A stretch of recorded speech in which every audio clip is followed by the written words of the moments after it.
bapak-bapak, ibu-ibu yang masih sedang menunggu, baik menunggu diperiksa dokter maupun menunggu obatnya, saya pergunakan kesempatan ini sedikit untuk menolong bapak-bapak, ibu-ibu ya. Memang kalau kita sudah mengidap penyakit yang cukup berat, ya memang harus pergi ke dokter gitu ya. Tapi ada beberapa penyakit yang bisa bapak-bapak, ibu-ibu obati di rumah. Umpamanya mendadak malam-malam buang-buang air besar ya, mencret begitu ya. Itu bisa bapak ibu tangani sendiri di rumah. Atau ada luka umpamanya, luka lalu ada sakit tenggorokan misalnya gitu ya. Itu sebenarnya bisa diobati dengan mudah. Nah, di tangan saya ini ada contohnya di sini. Ini adalah bulu arang. Ya. Bulu arang ini saya bikin sendiri. Saya beli arang yang dijual di warung. Semua kita kenal itu kan. Arang kayu atau arang batok kelapa, tapi yang penting cara buatnya sama ya. Jadi bukan kayu yang dibakar atau batok kelapa yang dibakar dengan api, bukan itu ya. Tapi arang yang biasanya sudah dijual di warung itu. Jadi ini batok arang atau arang kayu tadi itu digiling ya, digiling atau ditumbuk atau digerus gitu sampai jadi seperti bubuk ini. Itu halus ya, harus dibikin halus. Kalau sudah itu diayak, ada ayakan tepung di rumah. Kalau tidak ada ayakan tepung, boleh dari kain apa itu, kain kasa atau kain yang tipis itu ya. Nah, kain saling yang ada. Ya, jangan saringan santan. Kalau saringan santan itu masih terlalu kasar. Ya. Ini bubuk arang seperti ini, ibu bisa gunakan untuk mengatasi diare atau mencret. Ya. Minumlah itu bubuk arang itu 3 kali atau 4 kali satu hari. Dan ini tidak ada tidak ada bahayanya, tidak ada efek samping. Dan ini akan keluar juga nanti hitam ya, seperti arang itu kotoran kita gitu.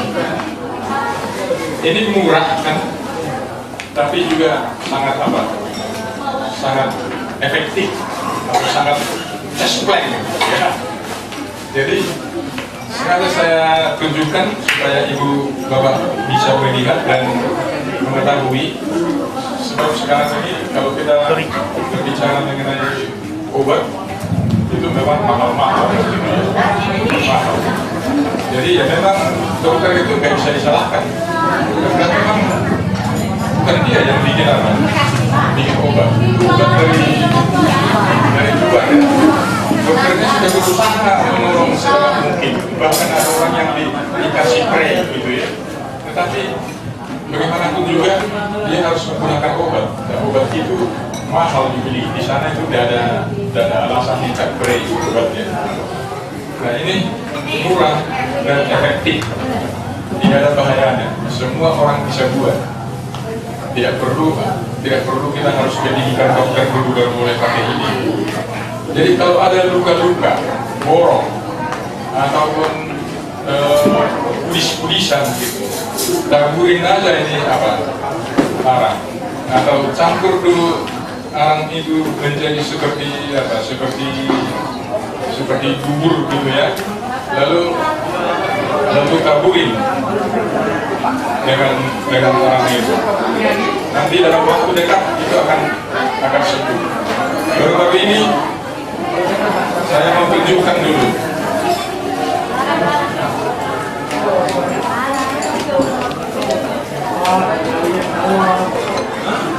Meron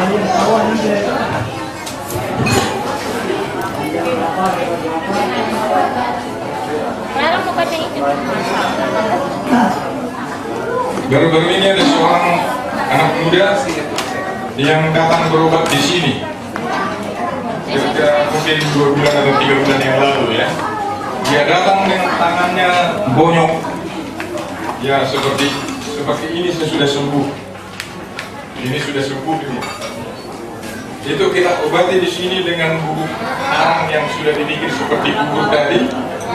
Malam hari itu dia berobat di sini. Malamnya dia sudah bisa tidur dengan nyaman, dan 3 hari kemudian dibuka sudah pada rontok itu yang kropeng-kropengnya semua, dan sesudah 1 minggu sudah bersih. Jadi barangkali nggak sampai setengah kilo atau apa arang dia bikin ya. Jadi murah. Padahal kalau ke dokter barangkali obatnya itu sudah berapa banyak. Jadi sengaja kita sebutkan ini supaya Bapak Ibu bisa menolong apa? Dirinya sendiri. Jadi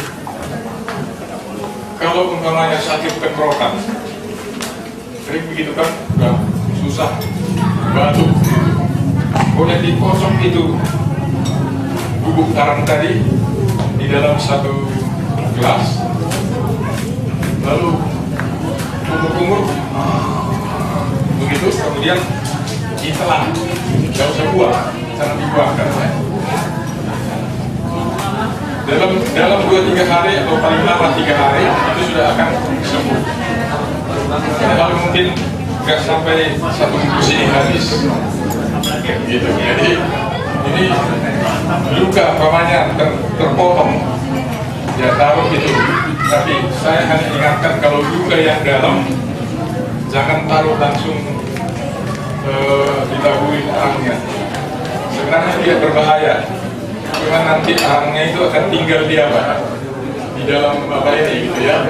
Ya itu kalau di paha barangkali atau di tempat yang tersembunyi mungkin tidak apa gitu. Tapi kalau kebetulan yang luka ini nanti jadi hitam di sini begitu, wah, jadi nama kita lain lagi nanti ya. Sebentar, Bapak Sudarsono, saya memanggil Bapak Sudarsono. Kemudian kalau menghadapi sakit-sakit mah gitu ya, gembung-gembung perutnya, seperti susah apa, seperti baru makan sedikit sudah. Ya, arang paling bagus apa ya? Bagaimana Pak? Ya, jadi sampai di situ ada pertanyaan. Silakan Pak. Ya. Sebentar, Itu kita kan. sebentar Pak, Ibu Min. Kan setelah giling itu arangnya, itu tahannya berapa bulan itu kita simpan? Sebenarnya tidak ada apanya, tidak ada kadaluarsanya, asal disimpan di tempat yang tertutup rapat. Kenapa? Karena kalau terbuka-buka, dia akan menyerap apa ini, kotoran yang ada di udara ini. Jadi sifatnya dia adalah menghisap itu apa? Racun dari penyakit itu maupun pangkusan, dan juga ya segala polusi yang ada. Jadi makanya kalau sudah digiling, diayak halus, disimpan dalam botol tertutup. Jadi kalau nanti sudah mau dipakai, dibuka, diambil, terus langsung tutup lagi dulu. Itu batas komponen kelapa atau kayu apa ya. Sama aja, batok juga boleh, kayu juga boleh, asal pembuatannya sesuai dengan itu tadi. Bukan batok kelapa yang dibakar sesudah nanti ada baranya lalu dipadamkan, bukan itu. Jadi biasanya kalau di kampung itu dia gali tanah, kemudian disusun apakah batok atau kayu itu di situ, sesudah itu dinyalakan api, sesudah sudah mulai apinya menyala. Sebentar Pak, Ibu Bapak Onde.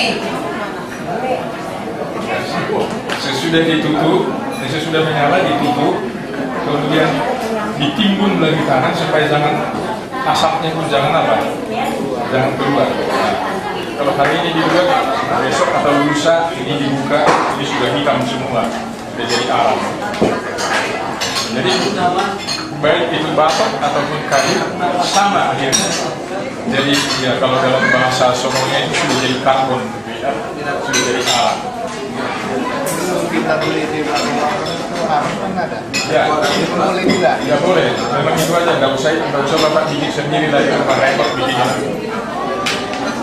Cuma pilih yang yang kalau boleh yang baru atau yang masih kering gitu ya. Kalau umpamanya lembab-lembab dia sebenarnya sudah kurang bagus, tetapi kalau tidak ada lagi yang lain itu pun bisa juga. Cuman sesudah jadi bubuk dia sudah jadi bubuk seperti ini, itu bisa diaktifkan kembali. Kalau bapak di rumah punya oven yang biasa ibu bakar roti itu, nah taruh nanti di atas piring atau apa di situ, masukkan di oven, dihidupkan ovennya beberapa menit, jaga jangan sampai terbakar lagi dia karena mudah terbakar kalau sudah halus. Kalau sudah panas beberapa menit, diangkat, simpan langsung di dalam botol tertutup. Nah, jadi bapak bisa jadi produser arang di rumah dengan cara ini. Hampir segala penyakit yang biasa dialami kita rakyat jelata ini bisa diobati dengan arang. Apakah ada sakit telinga, kompreskan di situ, taruh di dalam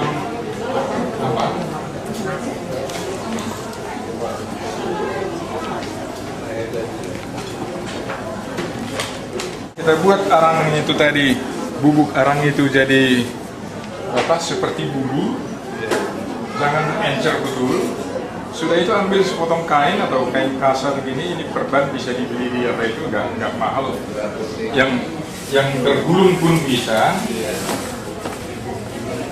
yang tergulung begini pun bisa, ambil satu-satu lalu dilipatkan nanti jadi seperti ini dia. Nah, taruh di dalam ini. Nah, umpamanya taruh di sini, tutup. Jadi sudah di sini nanti akan ada tangki bubuknya dan keluar di sini. Nah, itu tempelkan di kuping yang berdenyut-denyut itu. Nah, sudah itu minumkan juga arangnya itu. Ganti ini barang 2 kali atau 3 kali sehari. Kalau sakit gigi umpamanya berdenyut apa ini di sini, campur dengan air dalam 1 gelas, kemudian kumur-kumur. Di mana yang sakit itu? Sudah itu tempelkan juga di bagian itu. Nanti sakitnya akan hilang. Jadi kalau memang berlubang ya berpindah lain kali ke dokter dulu untuk ditambal gitu. Tetapi sakitnya itu akan hilang dengan segera. Nah, kalau sariawan umpamanya ada itu paling pedih itu ya, makan cabai sedikit udah pedih, air panas pun susah, air nasi pun susah. Bikin di dalam 1 gelas kocok air itu kumur-kumur. Buat dibuat sudah aman. Nah, dalam lagi supaya nanti kalau ada racun dalam perut kita ini keluar. Ini arang tidak masuk di dalam badan kita, dia hanya numpang lewat di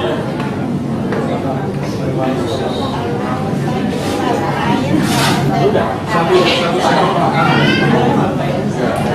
Ya boleh juga nanti minum air lagi sudah 1 gelas, 3 apa? Ya, ya itu tadi, telinga dikompreskan di sini sambil minum arang. Kalau apa yang merah itu kadang-kadang ada kan merah gitu dan ada kotorannya gitu kan. Ya kalau mungkin karena sudah ada alat barangkali, jadi barangkali harus ke mata ya. Tapi kalau yang merah itu yang merah ada kotorannya itu jangan tahu bukan di mana gitu, nanti jadi kelilipan matanya, tapi taruh dari dalam apa? Kayak dari minum lagi. Ya. Ini Pak mau nanya lagi Pak. Kalau kita kondisi kita nggak ada penyakit umpamanya, kita kondisi fit gitu, itu kalau kita minum secara rutin arang itu nggak apa-apa. Baik, terima kasih atas penelitian itu. Karena arang cuma menumpang lewat, dia tidak masuk di dalam badan, itu tidak apa-apa.